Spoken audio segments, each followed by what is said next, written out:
दोस्तों, क्या आप तसव्वुर कर सकते हैं कि समंदर की अथाह गहराइयों में एक ऐसा शिकारी मौजूद था जिसके सामने आज की सबसे बड़ी ग्रेट वाइट शार्क महज एक खिलौने जैसी लगती थी।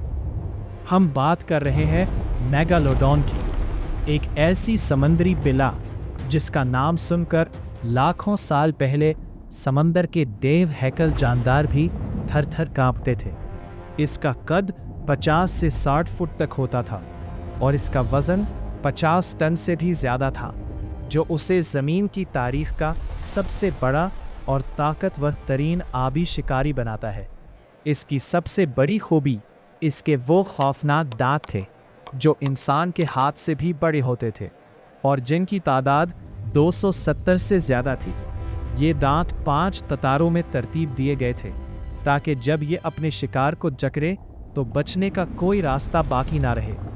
इसके जबड़ों की ताकत इतनी ज़्यादा थी कि ये एक पूरी व्हेल मछली की हड्डियों को चटखनी की तरह तोड़ सकता था। मेगालोडॉन की खुराक में बड़ी बड़ी व्हेल मछलियाँ और समंदरी डॉल्फिन्स शामिल थी और ये अपने शिकार पर नीचे से हमला करता था ताकि उसे संभलने का मौका ना मिले। इसका जिस्म एक मजबूत मशीन की तरह था जो इसे समंदर के सर्द और गर्म दोनों इलाकों में तेज़ी से तैरने के काबिल बनाता था।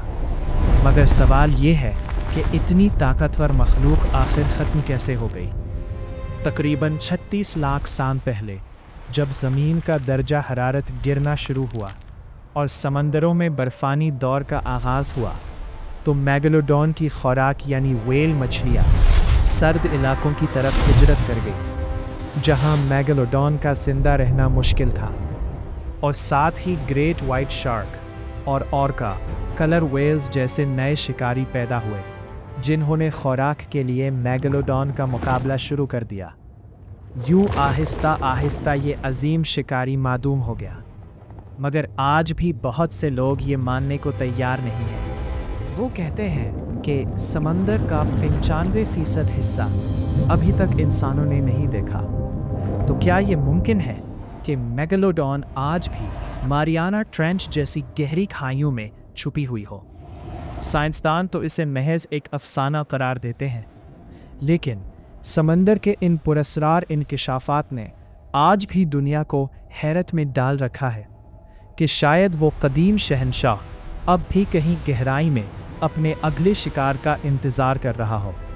जो भी हो, मेगालोडॉन की दास्तान हमें याद दिलाती है कि कुदरत कितनी अजीम और खौफनाक हो सकती है और इंसान अभी तक समंदर के इन गहरे राज़ों से कितना नावाकिफ़ है।